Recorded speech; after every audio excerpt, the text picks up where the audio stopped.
was looking at the impact of the lockdown that happened as a result of this COVID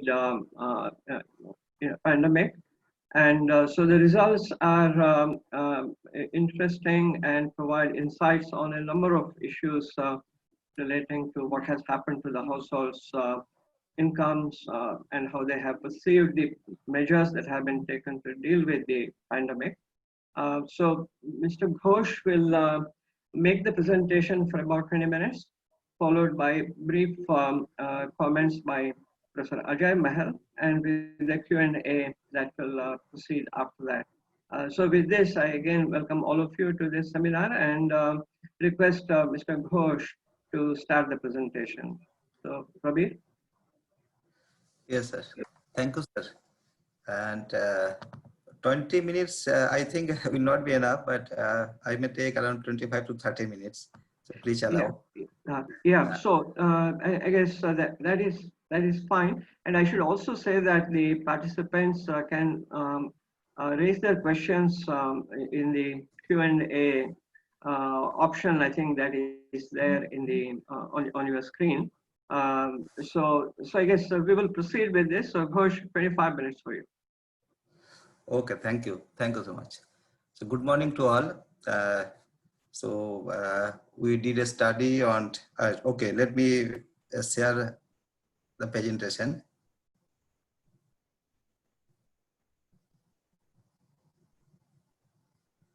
So now is it visible? Is it visible to all of you? It is visible. Yeah, it is visible. Make it slideshow. Yeah, okay. Okay. So we did a study on the economic, social, and health impact of COVID-19 in the states of Uttar Pradesh and Odisha in the month of June. It was in the second and third week of June. The major objective of the study was to assess the impact of COVID-19 on social, economic, and health status of the households. And we tried to find out the answers of the two research questions mainly. The first one is how has COVID-19 impacted the social, psychological, and economic well-being of the households? And the second one is how are the households coping with the economic and healthcare challenges due to COVID-19? The sample and procedure,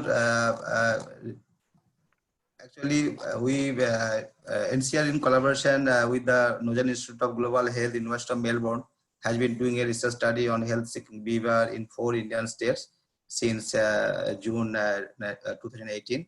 And we have covered 4 states for that particular study: UP, Odisha, Maharashtra, and Tamil Nadu.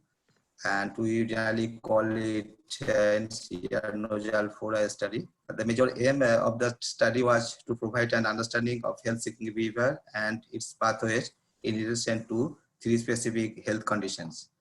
The sampling theme of this COVID study, particularly this study, was drawn from the participants of the 2 states, UP and Odisha. And these are the households with someone with a chronic respiratory illness, or a woman with chronic gynecological problem, or a child with a respiratory illness. The study covered around 2,100 households from both rural and urban areas of the 2 states. Approximately, you can say 1,050 from each state. Household was distributed proportionate to the prevalence of the specific conditions. And we received ultimately around 776 households from a households where adult with chronic respiratory illness. Similarly, women with chronic gynecological problem, we received around 750 households, and the households with a child respiratory illness, we got around 540 households. The questionnaires had 40 questions besides the consent statement. And regarding the reference period, except 2 questions, the reference period for all the questions was for the during lockdown period, that is April, May. And out of 2 questions, 1 question on source of income of the household was asked for before lockdown period, and another one, that is what are the activities the household has resumed after lockdown, that was asked for the unlock 1 period. So basically most of the questions were asked for the period during lockdown period. The questionnaire was translated in both Hindi and Oriya, the state languages. The survey was conducted during June 9 to 18, but that is the second week after lifting the lockdown. It was a telephone survey, and the length of the interview was around 12 to 15 minutes, the median length. And the clarification of doubts and confusion during the survey time was clear through WhatsApp communication and telephone. It is observed that among the contacted respondents, we received around 98% participated in the survey, but we also observed that the non-contact rate was about 40%. That is really very high. The regions, there are so many regions were cited. The main regions were the no income facility, out of service or out of coverage area, or switched off, or some numbers were also invalid. Now this is the sample characteristics. We covered around 76% sample from rural areas. An average age of the respondent was 38 years. The respondents were predominantly male, around 80%. With respect to the education level, about 17% of the respondents were graduate and above, and around 53% were from middle level education or up to higher secondary level, and up to primary pass, it was 30%. Occupation structure, here occupation structure is with respect to the major source of income for the household. The sample distribution of this household across occupation during lockdown, it showed that about 32% of the household reported self-employed in agriculture as the main source of household income, followed by 14% from self-employed in non-agriculture, and 11% from casual wage work and salaried jobs. And it is also observed that around 29% households had no occupation in terms of income sources. Now we'll start I'll share you the major findings. So we asked around 2 questions on source of income. First, what are the income sources before lockdown, the March 3rd week backward, and the other one for during lockdown, that is for April and May. We observed that about 30% households in UP and 27% in Odisha had no income during that lockdown period.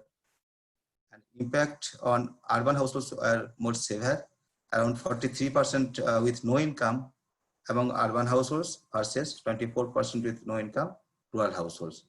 And there is a sharp fall in casual labor and non-agricultural self-employed in both the states.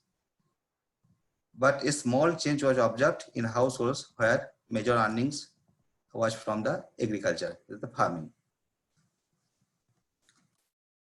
So we also examined on the shift in occupation. It is observed that about 60% households retained their old occupation during lockdown. The last one. That is, and about 11% of the households have reported shift in their occupation, but it was more in UP than in Odisha. And as I told that 29% of the households had lost income sources during this period. Again, it was more in UP, 30% as compared to Odisha, which was 27%. But when we take a look by occupation groups, the shifting occupation, we see that the casual laborers and those who are self-employed in non-agriculture appeared to be the hardest hit, while the salaried and the self-employed in agriculture were relatively less affected. You see that among the casual labor households, about half of the household lost their income sources, around 47%. So the graph top left corner, you see that 47% of the casual labor households, they lost their income, and only 35% retained their occupation, and around other 18% households could manage to work in other sectors. Here the red one is the before lockdown period, that is the 100%, and violet one the during lockdown period, that is the distribution of 100, 35, 47 and 18.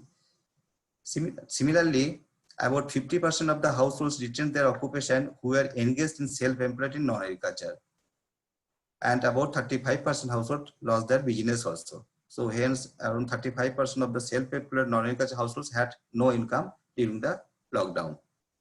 Whereas about 60% people in salaried employed have retained their job, and 27% also lost their job.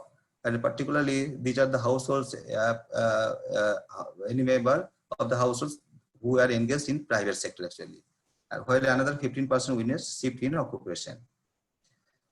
But if we look at a picture about the self-employed agriculture, we see that about 87% of those households still continue to be employed in the same.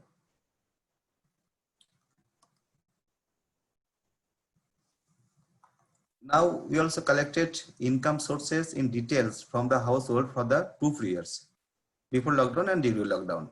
So we have observed that large impacts was observed in both single income source and multiple income source. In UP, you see that there is a reduction of 15 percentage points in both single and multiple income source, while in Odisha it was more on single source than in UP. Now the income reduction. With respect to impact of lockdown on income, around half of the households in both the states have reported drastic decline in income during the lockdown. 45% in UP and 51% in Odisha, while another 30%, about 30%, also reported a decline, but of a lesser extent. If we add up these two, the vast majority, that is 81% of households in Odisha and 77% in UP have reported some level of reduction in income.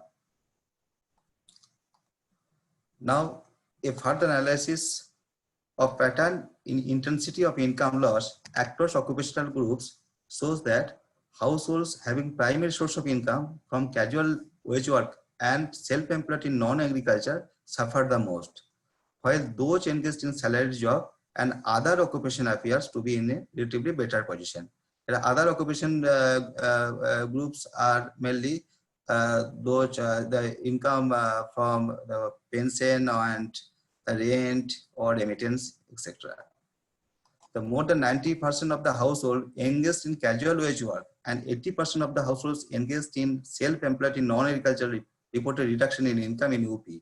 But the corresponding figures were higher in Odisha, that casual labor household 97% and self-employed non-agricultural households 93%. On the contrary, salaried households in Odisha were less affected to their counterparts in UP, and 70% of the salaried households in UP have reported reduction in income as compared to only 47% of their counterparts in Odisha.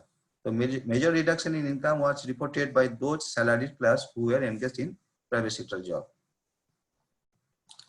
The larger share of agricultural households in Odisha reported reduction in income compared to UP than in Odisha. 65% of self-employed in agriculture in UP have reported reduction in income, whereas in Odisha it was very high, 80% of the similar employed reported reduction in income in Odisha. It is to be noted that though 87% of those self-employed in agriculture still continue to be employed in the same, which I showed in my earlier slide, but most of them also have reported a reduction in income. Actually, the erosion of demand from bulk consumers like hotels and restaurants might have affected the price of farm goods also. Thus, the impact of COVID-19 as a whole on income appears to be vary across different occupational groups between the two states. Now, the question is how the households manage their daily expenses on essential commodities. In this regard, it is observed that about 56% households used saving and sold assets to manage their daily expenses. Odisha reported higher than the UP. The households in Odisha appeared, but it is seen that more than half of the households, it is already told, the households in Odisha appeared in better placed. Only 5% have reported buying less food items and 16% of the households have borrowed money. But in UP, 1/3 of the households have reported reduction in household consumption, around 35%. and 2/3 of the households have borrowed money, around 65%.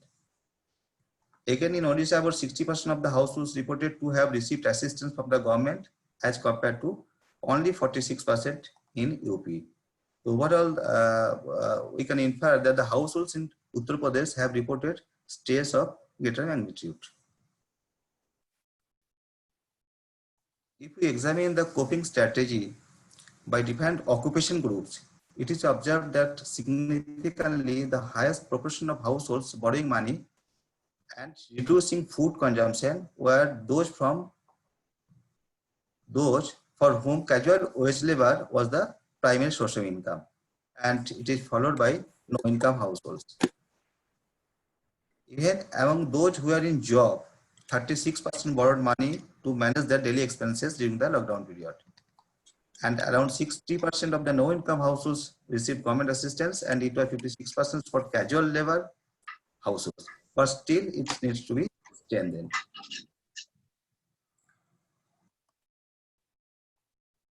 This slide will tell us the details of supply shortages of essential items, including food items, vegetables and fruits, eggs, meat and fish, cooking fuel, and medicines. Supply shortages affected about 30% of the households, at least one item, and it was 30%, 34% in Odisha and 27% in UP. The supply shortages are visible across major items of consumption and are being faced by a significant proportion of the households. However, the nature of the supply shortages across items is different between Odisha and Uttar Pradesh. While 1/4 of the households reported shortages of cooking fuel in Odisha, scarce supply of vegetables and fruits and other food items emerged as a major challenges. And the largest share of households reporting food shortages in UP compared to Odisha. 20% of food items versus 12% food items in Odisha. Similarly, vegetables and fruits in UP was around 19% households affected shortage of supply, while in Odisha it was 13%. Similarly, last year of households reporting medicine shortage in Odisha compared to UP.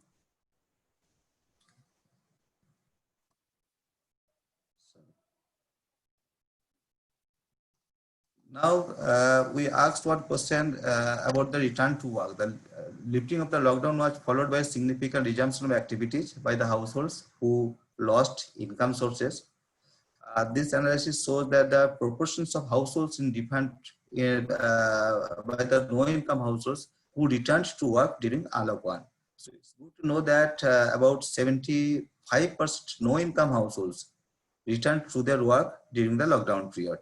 And the corresponding figures for UP was still low, 46%. For 46%. Now, what is this? This is the now I'll discuss about the future economic outlook. The study also tried to find out future economic outlook of the households in the two states, and we asked one question on how the household expect that the financial situation of the household will change over the coming 12 months. The findings gave a grim picture.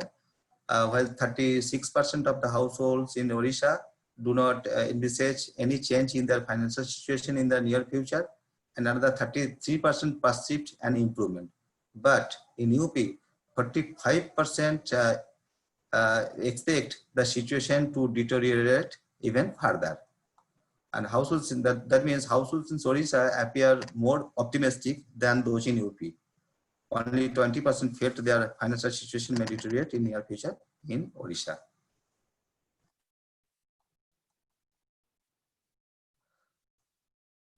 We also asked two questions on the migration issues.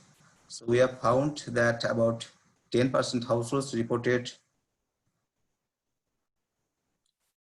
being in migration during lockdown period, and for UP it was 13%, and for Odisha it was 7%. It was not in the slide in the table. And the biggest reason factor behind migration was closure to academic institution, around 56% reported. That was followed by a fear of getting affected by the virus. and loss of jobs.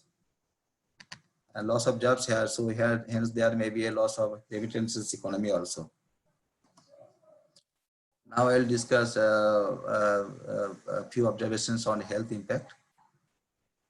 The survey also explored the impact of the pandemic on general perceptions about healthcare among the respondents. So it was observed that more than 80% of the households in both the states perceived that lack of access to a healthcare provider would pose as a problem. Here, red one is the big problem, and violet one is the small problem, and the orange one is the no problem. Because of space, I have just noted in the corner. If you add these two, violet and red, then it's seen that the 80% of the households in both the states perceive the lack of access to a healthcare provider would pose as a problem. Further, 85% of the households also indicates that arranging money for health needs would be difficult in this period. And while 84% of the households in Odisha were concerned about contracting infection while visiting a healthcare facility, and around 80% in both the states reported that access to transport would be an issue of concern. So, and the most worried part was that the finding in UP, finding someone to accompany was also a big problem for around 45% of the households. But Odisha, it was less. The effects of existing health problem. Sorry, this one. So we tried to find out the health impact of some specific conditions of morbidity. As I already told, our sample was from these households only. So these were with some adult members with a chronic respiratory illness, or a chronic gynecological problem, or a child with respiratory illness. It is observed that around 71% cases had no health effects during COVID-19, and only 5% reported deterioration of health status during the pandemic, and about 15% cases reported an improvement. Maybe those with chronic respiratory illness may have improved because of less pollution, or because of they are sitting idle in the households. No heavy work was there actually. And it was observed that out of 5% who reported deterioration of health status during the pandemic, about more than 80% of them have got treatment, and only around 20% were not treated because of 2-3 major reasons they have highlighted: the want of money, or want of any doctor, etc. Now, we asked few questions to capture the social impact. First, I will explain the psychosocial concerns, that is fear of being infected, or fear of dying, or fear of isolation, etc. So it is obvious that this pandemic is developing some negatives in people's mind. In this regard, we assessed the social and psychological impact of the pandemic on households. It was observed that around 95% of the respondents reported living in fear of getting infected by the virus. 87% even expressed fear of death from the infection. And further, 79% of the respondents were stressed or being isolated, which could be reason of anxiety and depression. Now, it is the socio-economic concern. It is observed that 70% of the respondents were apprehensive about losing their job, and another 74% of the households were worried about losing their family savings or family income, and 69% of the households were anxious about how they will repay their loans and meet other financial liabilities.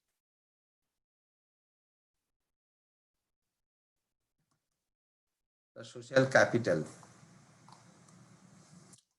So 2 questions was asked on this issue. To what extent are the household concerned for the well-being of the people in their neighborhood during COVID-19 crisis and before COVID-19 crisis? So it is observed that actually the social impact of COVID-19, however, seems heartening. Only 53% of the households had expressed concerned about the well-being of their neighbors before lockdown. And this figure increased to only 61% during the lockdown. Odisha seems to be more socially connected, as the figure suggests, to their surroundings. A higher proportion of households in Odisha, around 81%, were concerned about their neighbors than it was in UP, or it was only 40%. Even before lockdown, in UP, only 29% households were socially connected. And for Odisha, it was as high as 77%.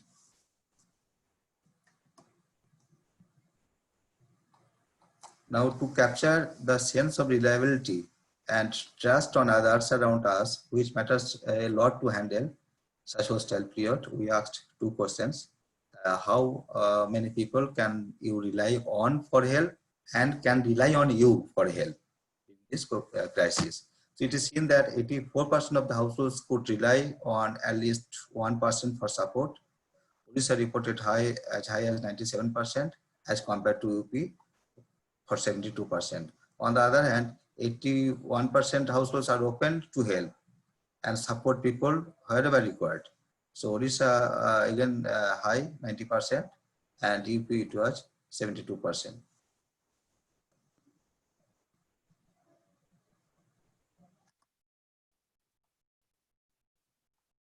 So now we asked one question on household perception on government action. One of the most significant findings of the survey was that about 95%, if you add both very confident and somewhat confident, we see that about 95% of the households supported the lockdown imposed by the government, and about 92% expressed confidence in the government's ability to deal with the COVID-19 crisis.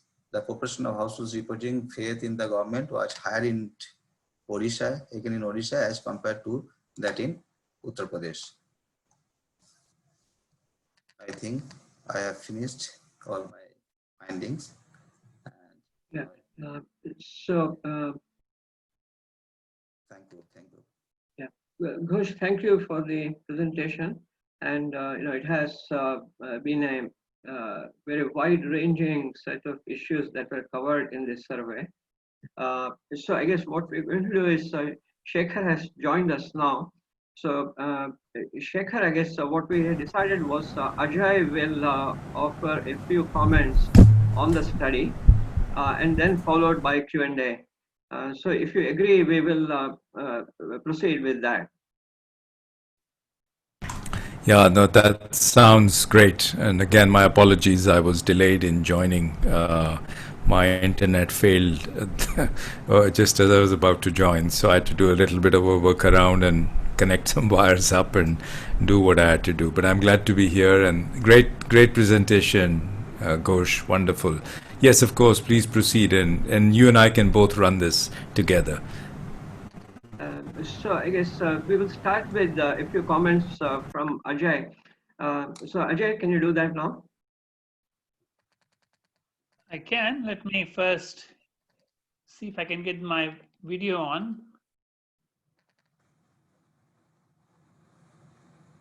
Ajay, do you need the slides up, or do you want to have slides of your own? I just need my video up somehow. Okay. All right. So, Ghosh, if you can stop sharing your screen. Yes, sir.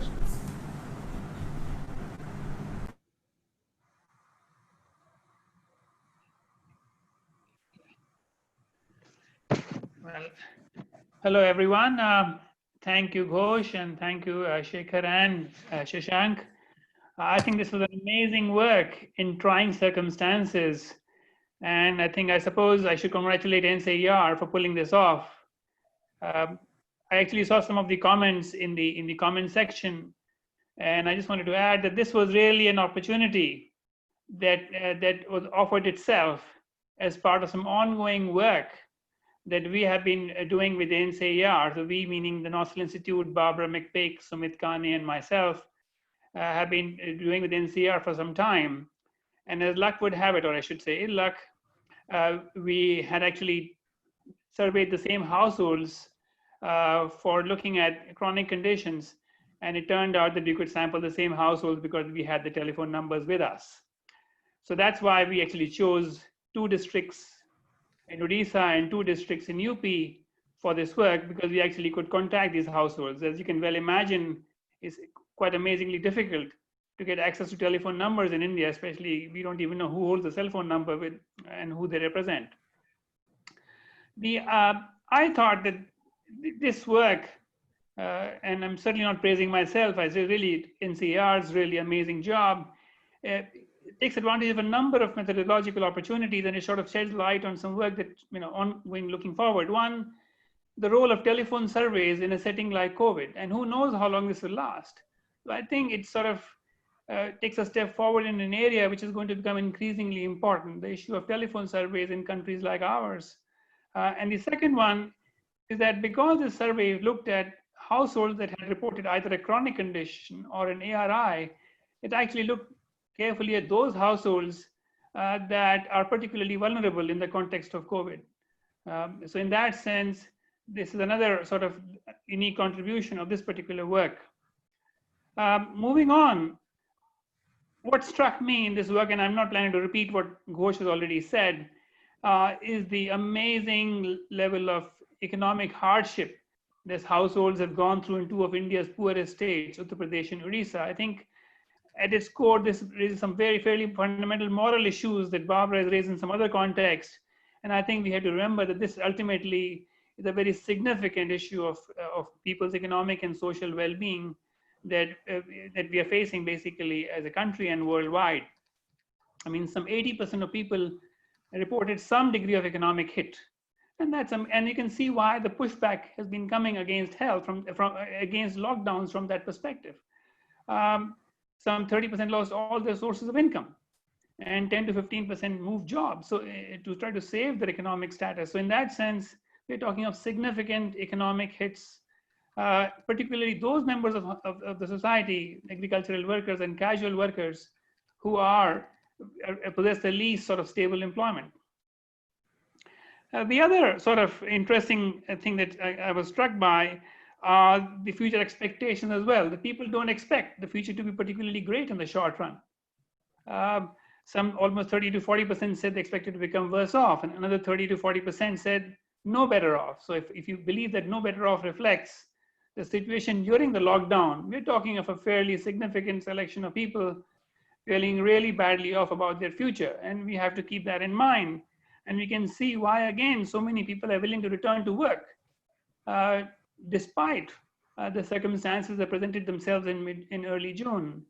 And I suppose if you were to ask this question again of the same households, and that's why another important reason why we should try to reach the same household at some point, given what India's current situation is, I suspect the answers could very well be different, or if anything else, even more worrying from an economic standpoint. I thought the final sort of set of 2 issues that I wanted to raise was, well, why are Odisha and UP turning out to be different in the way people have reported government support? I've been reading somewhere that the Odisha government has done somewhat quite well in terms of being able to provide some degree of support to their population, but it's something worth investigation as to the differential policies and what their impacts have been. And the other one I was struck by was the issue of health. Despite the fact that looking at those households that have reported some sort of degree of chronic illness among members of their household, why aren't they reporting major concerns in terms of being able to access health care and in terms of worsening health outcomes? It's not an easy issue to sort of address, but in a survey like this, but I suppose at least 2 issues are worth considering, and I'll stop with those. Those issues essentially being that you might expect as a household takes an economic hit, important health considerations simply get postponed. And so you might have people reporting, postponing ill conditions to a later date. And therefore, in that sense, and the other one possibly is women's health. Does that adversely get affected? Does that get reported less in situations like these? Now, I don't think a survey like ours can answer all of that, but certainly I believe it takes important steps in uncovering what might be happening in the health sector. And I'll stop here. Thank you again very much, Ghosh, for a job well done. And thank you, Ajay and Barbara, for the great collaboration with the Nossal Institute of Global Health at the University of Melbourne. This is a collaboration that we greatly value. As Ghosh may have explained, and Ajay, I think you referred to it, this is part of a larger study that is underway, which unfortunately has had to be suspended because field surveys obviously are suspended, and NCAER is not doing field surveys and perhaps won't be for a while till the situation improves. There are lots of ethical and practical issues in doing field surveys in these times. Your investigators may get infected, they may infect the households that they are visiting. You can imagine in this heat trying to survey a household with a PPE and with a face shield and a face mask. The moment you approach a household, more than likely they are going to turn you away and say there's no infected case here, because the immediate reaction would be that you have come to do a test or you have come to check on somebody in the household. So there are many practical difficulties.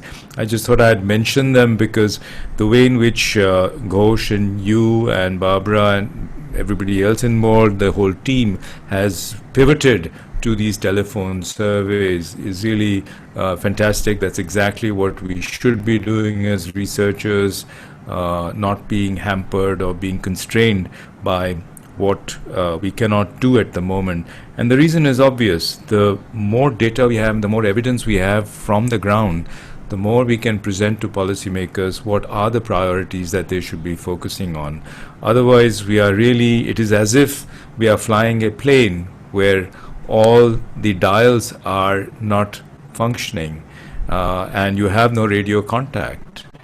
And then you're on your own in the skies and you don't know where to land or you don't know which direction to take. So we really do need this data very badly, and so I'm very glad that this has happened.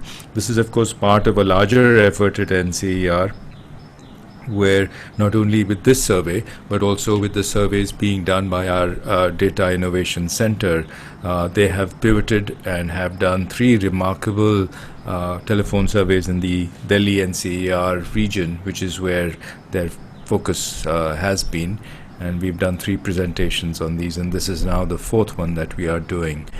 There are a number of questions on the Q&A. I have answered one. There was a question, I believe, though the person seems to have taken it off, why these 4 states? Barbara, Ghosh or Ajay, do you want to answer that? I think it's just because we were in these states already and had some connections. Any of you want to refer to that, just so that we can answer that, and I can read out a few more of the questions. You can also see them on your screen. Do you want to explain how we picked this? I'm happy to kick off on that, because these are the states that we were using for the long-running project. It's really about the rationale for that project rather than for this one, but I think it puts these states in an appropriate context as well. Our larger study is about the health-seeking behaviour in 4 Indian states. We had collected data in these first 2 before lockdown happened, and we were still in the middle of collecting it in the second 2, which are Tamil Nadu and Maharashtra. And the idea was to really understand the relationship, and it still is, to understand the relationship between health-seeking behaviour and the level of functionality of the health system. Really looking to see, in particular, whether things like zigzagging behaviour or shopping around through multiple providers for healthcare, whether things like out-of-pocket expenditure and the catastrophic and impoverishing effects of catastrophic expenditure, how those relate to the health system function measured in other ways. And so we had chosen Odisha and UP as countries and as states in which the health system function was likely to be not as good, and therefore as representatives of health-seeking behaviour in the context of weak health systems. That, of course, means that we're looking at everything else in the context of poorer states and B, weak health systems. And we should put the data that we're collecting in this survey in that light. They're unlikely to be nationally representative, but these are, of course, important states with particular kinds of problems and with large populations. Thank you.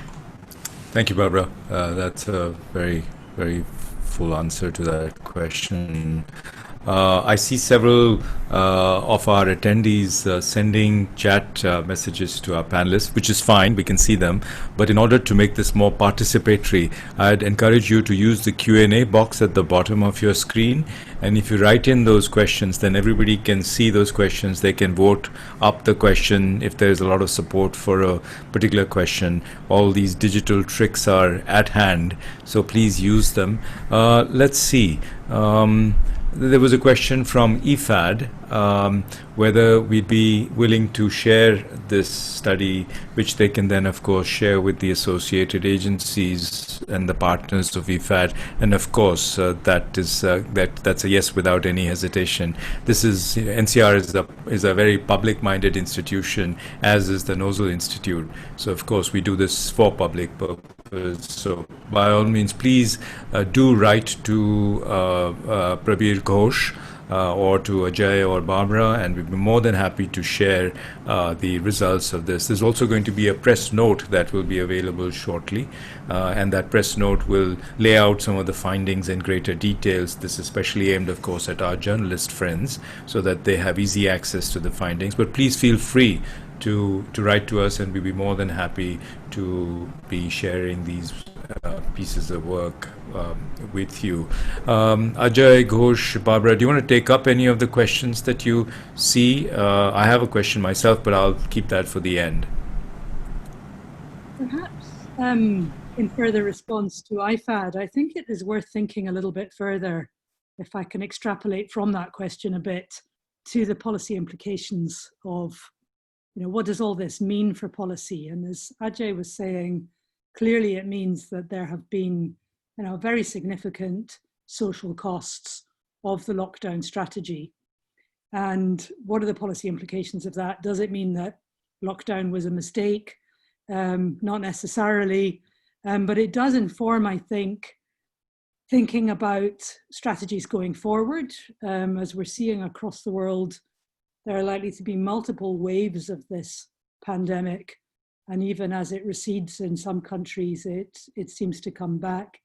And therefore, there's a long-term set of issues about what some people have characterized as the economy versus health.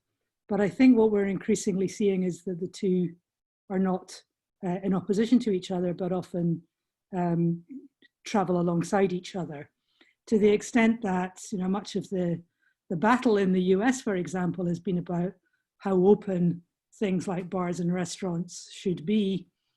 And yet what happens if they're open and then COVID rips the health of the community apart is that people don't go to those bars and restaurants anyway. So it doesn't help that they're open for the livelihoods of everybody whose livelihoods are invested in those bars and restaurants. So that we've really got to think more broadly about how to get health and the economy working together. And I think the other thing that the results throw up and that we're also seeing as we're understanding what's happening better is that there are distributed impacts of what's been happening. I mean, it's a popular expression in Australia, and I think in a number of other countries, we're all in this together. And I think as things pan out, it's perfectly clear that we're not, that there are highly distributive effects of what's been going on, and that poor people everywhere are particularly affected. So I think what our data show is that this is the case in two poor states. These effects look really demonstrable for the mainly poor people who are involved in our survey. And again, we see that around the world, whereas relatively rich people can more easily work from home, as we're all doing now. We have internet. Some people's industries are even positively affected by what's going on. If you own shares in Zoom, you're doing exceptionally well, for example. So it's not even all costs. But I think there's a feeling that especially in low and middle income countries, that the priority for middle income groups and high income groups has been to control the spread of COVID at the cost of severe economic impacts for those at the bottom of the tree who anyway face massive health risks, of which COVID is only one, and which may not, from their point of view, be worth shutting the economy down for. So I think those distributional questions really need to be asked. I think our data contribute to that. And I think thinking about how to lock down or how to restrict the economy in the interests of economic, health benefits needs to look at both the way in which health and economy are correlated with each other in positive and negative directions, how to make the two things work together, but also how to minimize the negative distributional impact. And I don't think we have nearly enough of an empirical basis to do that with any degree of fine tuning at the moment. But I think our understanding is growing, and therefore how to do these things maybe increasingly being better informed and better shaped. Great. Again, a lot of questions coming up on the Q&A box. Well, quick question on, from our findings, do we see immediate actions to protect migrant labor livelihoods? Ajay, do you want to try that? You're muted, Ajay. No, you're fine. You're fine. Yeah, I don't think we had a wide-ranging survey covering sources of support, but what seems to be at least somewhat clear to me that somehow at least the shortages in Odisha and the economic concerns in Odisha seem to be a bit less than in UP, and it may very well be that maybe the government in Odisha took some economic steps. Of course, I've not been following what's happening at the state level, but it'll be interesting to hear from the participants as to what might be driving these differences, because clearly there is some difference in terms of economic effects. Yeah, I should mention to all our participants that when we do telephone surveys, we are dramatically limited in what we can actually get done. No telephone survey really can survive beyond 15 to 17 minutes. 17 minutes is like the golden mean all over the world that telephone interviewers use, because beyond that you will lose the attention. And they may talk to you, but at that point they're just anxious to get you off the phone, and the data that you will get thereafter is likely to be extremely either junk or biased. So that there's a real threshold and a cliff beyond which if you go. So with that constraint, we really are not in a position to ask very detailed questions, and that's true for any telephone survey. And there are ethical issues as well. Obviously, if you extend a conversation for very long, the person may be busy, may have their own work that they are doing. So that there's a great deal of concern as well for taking up time. So I think that's partly the reason why some of these more detailed things are not looked at. But of course, it is possible to repeat surveys, and it's possible to do more of that kind. There's a question from Manas Bhattacharya on, did the study look into the level of access to government social security and livelihood schemes for these families and challenges faced in the same? We did a bit of that. Would any of you like to comment?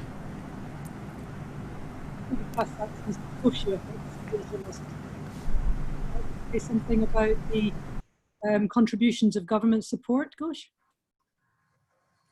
Yes, actually, we asked one question, so whether the households have received any government assistance in terms of cash or in terms of kind.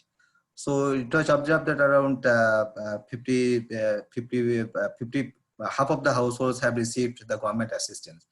But regarding the policy implication of migrant labor, I would say that not only for the migratory labor, but the study has clearly brought out some important findings, particularly on economic and social impact.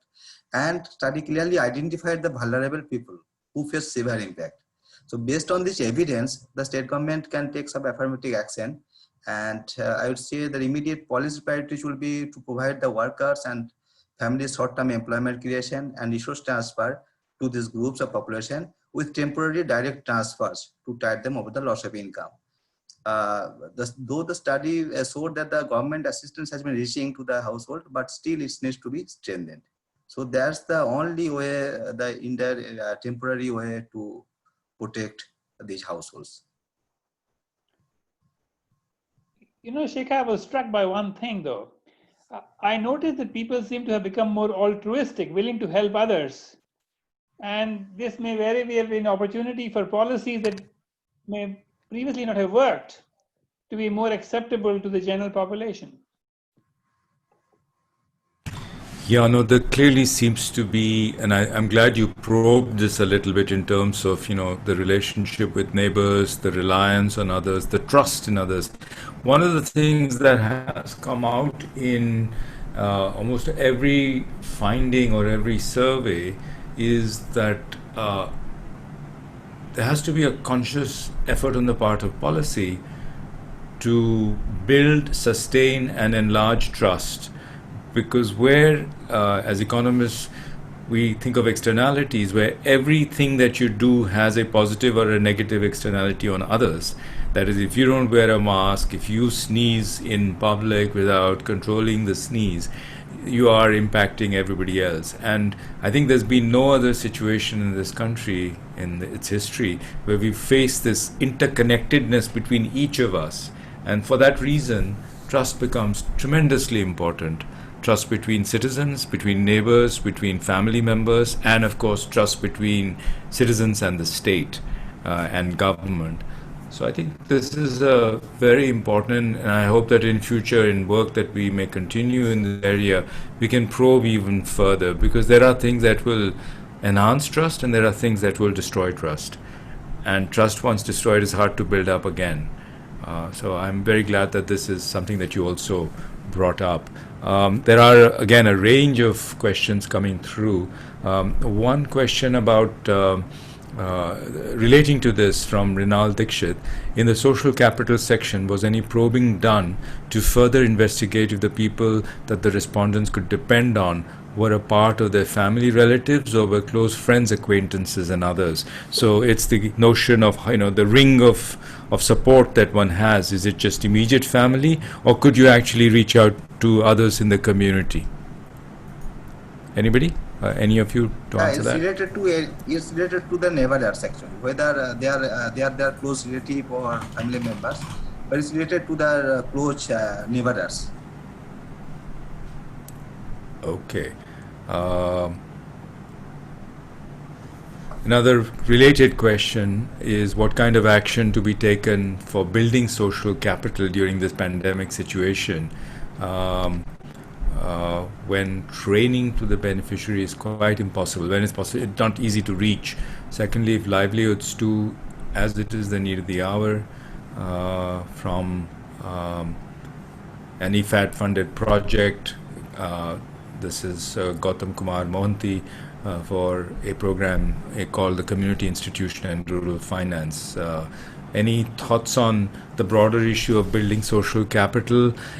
In a sense, just as this webinar represents, technology has, and the impossibility of being together has forced us to actually reach out to much larger audiences. There are people on this webinar from 2 different continents, plus also India, which is in itself a continent, from all over the country.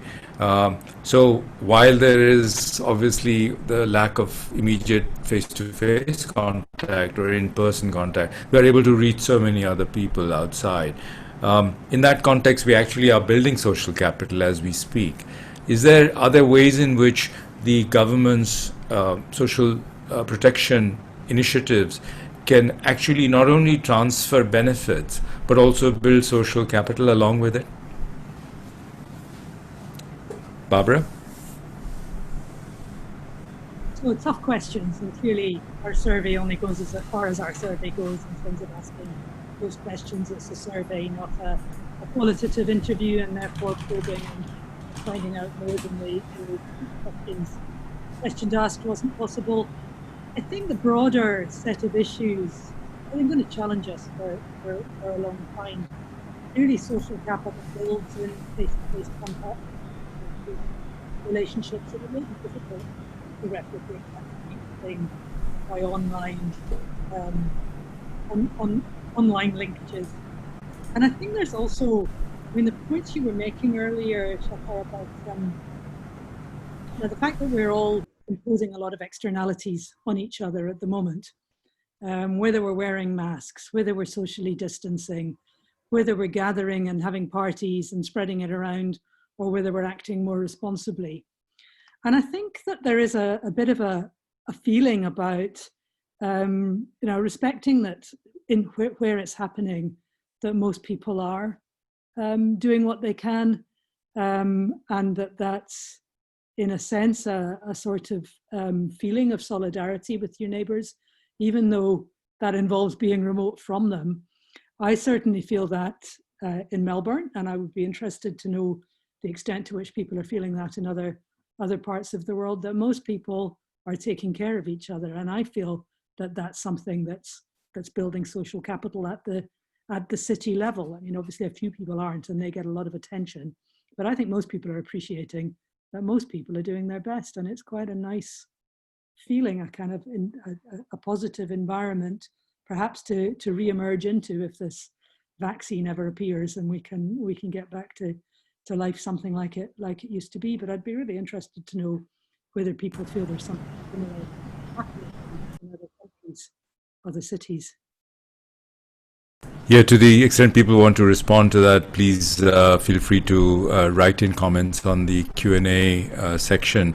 Somesh Mathur with a comment that Odisha definitely probably had the previous experience of dealing with floods in particular, and as an emergency response, and that the person feels perhaps helped greatly. Also Kerala for that reason, epidemics and floods. And I guess in some sense Kerala does represent a state where because of history going back to Travancore state before India became a independent country, and thereafter in terms of the ways in which the state has engaged with its citizens, there is clearly this sense of social community and social capital. We have staff who have returned home to Kerala, and their experience on landing in Trivandrum and how they were dealt with and how they were monitored during the quarantine period differs considerably from some staff who returned to other states, where there was a much more lackadaisical or a command and control attitude to doing this, as if you were committing a crime by having sort of arrived back in that state. And the quarantine was much less congenial and actually not. It was not designed to make you feel responsible for yourself, and so that was a problem. Barbara, I can't resist asking you and Ajay, we had Kshitij Kapoor, the dean of your school, on a program some weeks back, and of course we were all extolling both yours and New Zealand's ability to suppress the virus quite dramatically. And now we are seeing a resurgence in Melbourne as well, and other parts of Victoria and the rest of the country. Any thoughts on and any advice to us where we have never really suppressed the curve? We actually have had an explosion, in a sense, after June. And we are caught in this dilemma. And as you said earlier, it's not really a dilemma because health and productivity and growth go together. But any thoughts on what's going on from where you sit and the kind of lessons, or because you're further ahead in the process of controlling the virus than certainly India is at the moment? We might have thought we were a few weeks ago. Look, I think if there's any lesson from what's happened in Melbourne is that you sit smugly only for a short time. What I think the Melbourne experience has showed, for those that haven't been following it, is that it very easily gets out of control based on a few small events. We thought we had it under control. The nexus of the re-emergence came from the quarantine hotels where people were returning from overseas being quarantined in hotels. And clearly there is a laxness about the way that was regulated, and some of the staff that were supposed to be involved in managing the quarantine in those hotels that were hired as private security guards really didn't do their job.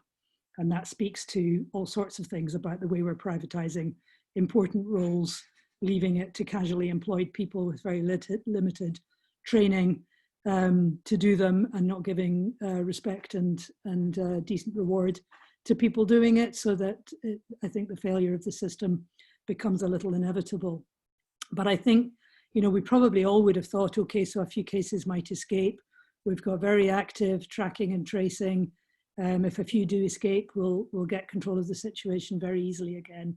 And what it showed was that actually it can happen and get out of control with hundreds of cases a day very quickly. We still hope, I think, that we will get it back under control, that the tracking and tracing exercise will be successful. I think most people now view the whole experience of Melbourne as meaning that we really need to go for elimination, meaning local, no or very low numbers of cases, rather than suppression, because it can so easily get out of control from a very small number of cases to a large number very quickly. And so I think that speaks to not opening the economy up, getting it to a much lower level before you even consider that.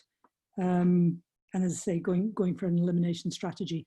What it means for countries like India, or where I'm from, the UK, is definitely not a rich versus poor country comparison, or a rich versus middle income country comparison, where you already have so many cases that elimination is really out of sight. I don't know, but I think it does speak to health first, economy second, because otherwise you have neither. If I may, I told Barbara just said, I think there are a couple of other things that stood out for me. And the one thing is the so-called last mile problem. I mean, at some level, we might reduce large numbers very quickly to smaller numbers, but to get the last few out of the system is going to be an awfully difficult task. It reminds me somewhat of the polio problem, but polio, of course, is a different challenge altogether. That's one. The other one which struck me in Melbourne was, as in the case of Singapore, many of the cases in rapid growth occurred among people who were less well off and who typically are outside the formal medical, or at least don't have as good an access to the formal health system as others. So I think that again brings to mind the issues of disparities and so forth, and access to health services, and trust in the system that groups like these are often sort of face at some level. So I think that's another issue that sort of comes out in the Melbourne experience. And just to reinforce that, Ajay, I think probably something in common between India and Australia is the difficulty of the difficulties facing casual labourers, who are many of the people who are at the core of the resurgence of the problem in Melbourne are casual labourers who can't afford to take a day off. I think that's also a major factor in the dilemma, if you like, in India, that you force people to stay at home and they don't eat, or you let them go out and they eat and they spread disease. And it really comes down to the economy relying too much on people who are too precariously employed. So tackling that as a bigger global question over the longer term, securing decent livelihoods and secure employment for people would have double benefits. Other work in India has also showed that certainly in India, the attention paid to social protection has focused on rural India. The Manrega scheme, subsidies to farmers on power, fertilizer, the public distribution system, and the minimum support price for agricultural procurement. All of these are designed in some way to protect the rural resident. I think the migration issue and migrant labor and informal labor situation in India has really driven home that we need to be thinking about urban safety nets in a very creative, incentive compatible way, and that's something, given that urbanization is inevitable, given that people will be leaving farms and wanting to work in urban agglomerations with all the economies of scope and scale that they provide. That's something that will be extremely important for us. We have about 20 minutes more in the program, and I still have a lot of questions. By the way, panelists, please feel free to answer them yourselves as we are talking. This is a real-time experience that we are getting better and better at. A question from Amarjyoti Mahapatra. Have you looked at the institutional mechanisms, that is, for example, the structure of health service delivery in the two states? In Odisha, the involvement and the delegation of authority to panchayats, did it have any differential impact as opposed to Uttar Pradesh? Any thoughts on this from any of you? I'll just simply, we didn't, well, first of all, to answer the question, did we look into it? The answer is no. But I think what this experience does tell us is perhaps it's something worth investigating much more carefully. I mean, we have, as you know, a much larger survey that we did. We looked at services access to individuals in the survey. So in that sense, we may be able to go back and sort of look at this experience in the context of what services are available to people. We didn't look forward to the political economy side, decentralization issues and so forth, but we certainly have good information on access to service delivery in these settings. Barbara, the question is particularly important, I think, because of the institutional, if we can fix the pipes that are leaking, then that's so much better than just pushing water down leaky pipes. Yes, and I think what I was going to say is that it probably relates more to the original project that we're still working on, and therefore are still trying to, well, first of all, we haven't finished collecting data, but for those data that we have collected so far, we're still in the analytical process. So I noticed Alicia earlier on asked how the data about access to health providers compared to before COVID, and I think the answer at the moment is that we don't know, but we do have some data on that, although it's not actually directly comparable data, so it may not still be an easy question to ask. And I think it's pretty clear that the situation is worse, but I don't think we have a complete answer to. In terms of sorry, I'm happy to pass back to you, Shekhar. I was just going to say that in terms of the institutional arrangements for delivery of healthcare, it hasn't been the focus of either project, but not anything probably that other people on this call aren't more expert in than us. Yeah, but given that you're drilling down into the health-seeking behavior by households in this largest study, I think a counterpart to that, once we have good findings on that, would be how institutional delivery mechanisms can actually support that health-seeking behavior if it is in the right direction. And if it is not, how can the health system educate people as to which directions they should be seeking health in? I have a word of advice from our statistical advisor, senior statistical advisor, Dr. Gurcharan Manna, who makes it clear, and I'm sure that in the first part of the presentation that I missed, this was made obvious. This is not from a representative sample of households. This is really got that limitation that it's from a subset of households with certain health-related issues, so they're not generalizable to the entire population, and we should be very careful in making sure that everybody understands that this is a vignette in some sense. It's not representative, and there is no claim to being representative. But in these difficult times, knowing that these are states that are not as rich and as well off as other states in India, it clearly makes a lot of sense to be able to at least do this. So thank you, Dr. Manna, for that piece of advice. That's very helpful. Ajay, any of the other questions you would like to pick up? A lot of people asking for the presentation and for the email IDs of all of you.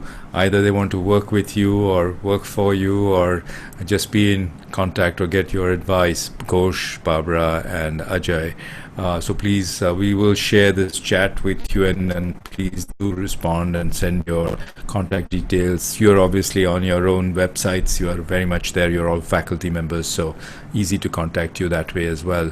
There are, as I said, there are a whole bunch of other questions here, but a lot of people sending their email IDs, so we can get back to them, and we will. And since you've all registered, we of course have your email IDs as well.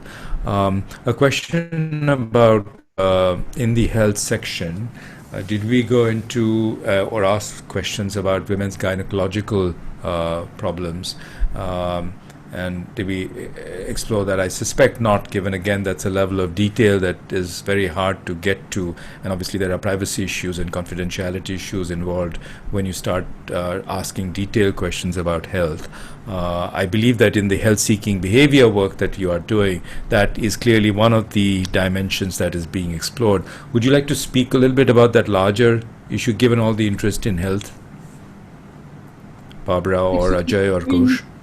I can start and then perhaps pass to the others. I mean, we selected, so we initially did a line listing of households, house by house in districts, and Mr. Ghosh can tell you in more detail about how that process works. But then the households that we are interviewing were selected because they did have one of these three conditions. So the answer is that approximately a third of the people that we talked to, one woman in that household does have or does report a gynecological condition. Now, the purpose of the survey was not to explore the details of that gynecological condition. And clearly, that is highly sensitive information, which doesn't mean that there aren't good ways of asking about it if that had been the purpose of the survey. But the purpose of the survey was to say, given that condition, what health-seeking behavior resulted. And that was really just so that we kind of knew what we were looking at when we were looking at health-seeking behavior. We're kind of controlling to some degree. You can never control very well for the nature of the health problem, and therefore comparing like with like. When we compare people in Tamil Nadu with people in Odisha, they've at least got the same health condition. And one problem in the literature in general about health-seeking behavior and health spending is that it doesn't control for conditions. So we all know, for example, or many of us know, that Kerala has the highest out-of-pocket spending in India, but that's because it has the highest rates of non-communicable diseases, which is in part premised on its successes as far as having an aging population and having been very successful with dealing with infectious and childhood illness and so on. But what we don't know is if a household with the same profile of non-communicable diseases has more out-of-pocket expenditure in Kerala or in, say, UP. And that's one of the questions that we're wanting to answer. So I'm not sure that quite fully responds to the question, but the conditions were present and we knew that, but we weren't in detail exploring the nature of those conditions or getting beyond somebody who's included. Don't know, Ajay, you want to? Sure. I mean, I think that I was thinking about this after Ghosh's presentation, that actually the one set of households that could come pretty close to being part of the or at least being to the general population would be those that experienced a case of ARI. So it might, it's because they probably won't have that. There's an acute condition, and in some sense that could be a group that could be thought of being as part of the general population. That's one. The second thing is COVID is probably likely to have an effect on healthcare use in ways that are highly unpredictable. I think we do not know what might have happened to what would happen to the pathways of care-seeking behavior. We don't know what the long-term effects would be once somebody is economically hit by the effects of COVID, what the long implications are for healthcare use behavior. So I think the introduction of COVID would make a lot of changes to people's healthcare-seeking behavior and health outcomes. And that's a subject that can't be readily answered through a telephone survey. And I would argue that that's something is worth investigating. But I think our survey was not tailored for it. So this actually leads to a thought that since we were doing this survey, this large health-seeking behavior survey pre-COVID, repeating this survey post-COVID, assuming that we get to a more stable situation with a vaccine or therapy that lowers the fear factor, and we can do household surveys again. Comparing the pre-COVID with the post-COVID might throw up some very interesting angles for policy to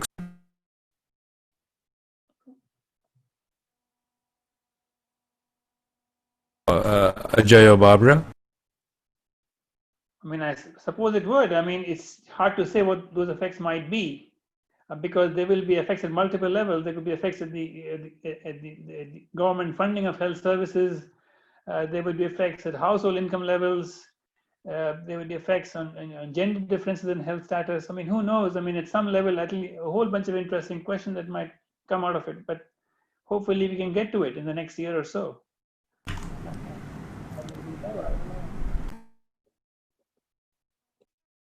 Barbara?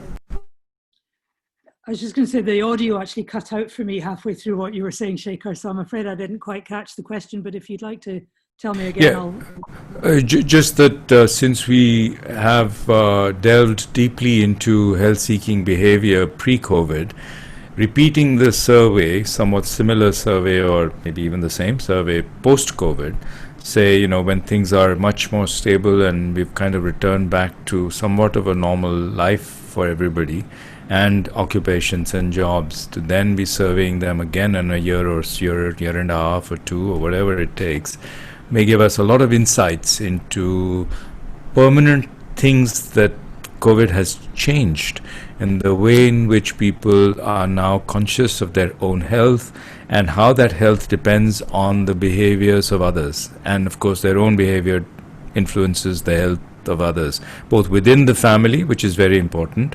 In the first few days, we were amazed that hand washing had become so prevalent and so easily accepted by everybody, maybe through fear, maybe through other factors.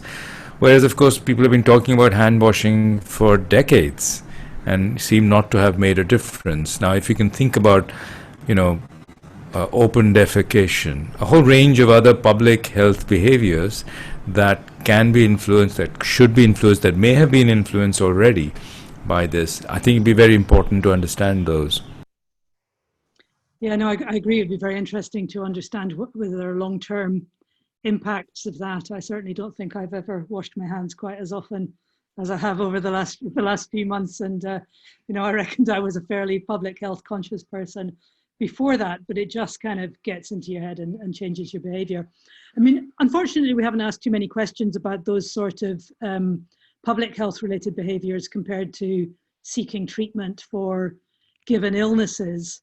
And I'd say that one of the things that was not what we expected as we unrolled the survey was that there was much less acute respiratory infection in the community than we had been expecting from the published literature about the prevalence of that in communities, which could be because even pre-COVID, there had already been a major transformation of some of those infectious disease related behaviors, because of course there have been a lot of campaigns and a lot of attention to those for years now, and perhaps some of the data, some of the studies we were relying on to predict those prevalence rates were simply out of date. But I agree, it would be fantastic to go back and see the extent to which anything has changed on a permanent basis following COVID, other than perhaps just beyond those immediate infectious disease related behaviors. Ghosh, you've been very quiet. Anything to add to what Barbara and Ajay have been saying? Yeah, it will be, this will be, if we can do it, then it will be great. Because not only nowadays the people are really aware about their health problem, and they are getting care themselves also, and it was not happening before COVID-19. And the second point is that in many places the public health system is also getting improved, so that also can affect the population's health conditions. So yeah, it would be really great of interest if we can do that. Yeah, I see this interesting point from Somesh Mathur as well, which I think relates to what we're saying about the importance of co-infection, of co-conditions, and perhaps attention to those.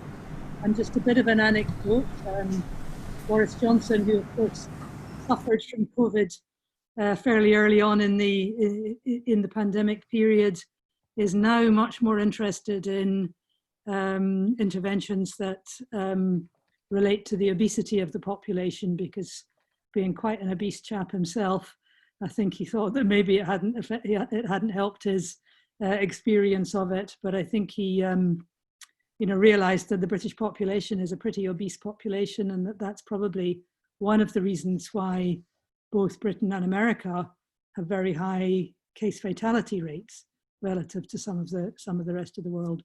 So while people like him have been absolutely not on the side of things like regulating sugar and processed food industries, he seems to be changing his tune a bit. So maybe we'll see some big level long-term policy shifts as well as the individual behavior shifts.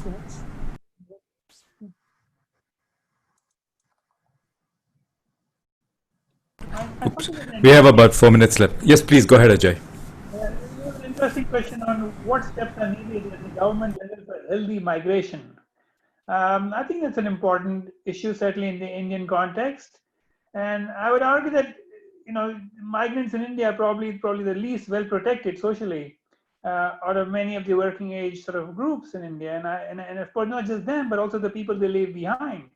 So at some level, I think steps towards ensuring that the better protected against situations like these are probably required. I mean, we don't want to see people bicycling back or walking back thousands of kilometers to go back. And they wouldn't do that if they had some degree of social protection available to them. So I think an important step has to be social security for migrants at a much more generous level that's been available so far, particularly access to health services, basic income and so forth. It's something that we haven't paid much attention to in the Indian context, and it's something one should do going forward. One important dimension of that, Ajay, certainly given that NCER itself is quite interested and is beginning to work on digital technology and data, we have the great advantage of Aadhaar, so the portability of benefits, and so the one ration card idea, for example, or the one health card, one national, like an NHS card or one national health card, even if you are rushing back to your hometown or village, along the way, it actually, if you have a portable benefit that is embedded in your Aadhaar card or your Aadhaar chip-enabled card or whatever, then it becomes incredibly easy to give social protection that is completely portable. Your physical location means nothing, and therefore, in some sense, whether you're own village or your own city, your benefits are exactly the same, and they get clocked in. People can see immediately on a dashboard what you are owed or what you are not owed from the system. So I think there's a great opportunity for India, given its size, given the many languages that we traverse, given the cultures that we traverse, given the incredible heterogeneity and plurality of our population, that we can leapfrog dramatically in all these areas that societies otherwise have not had the great advantage of. And I think this is where I'm glad that there's such a huge push on digital. We are actually engaging in that ourselves right now, but we are highly privileged. But even for those who are much less privileged, being able to do this in ways in which you can feel much more secure wherever you are, it does not matter, because you have access to the same services, that could be a dramatic way of changing the equation for migrants.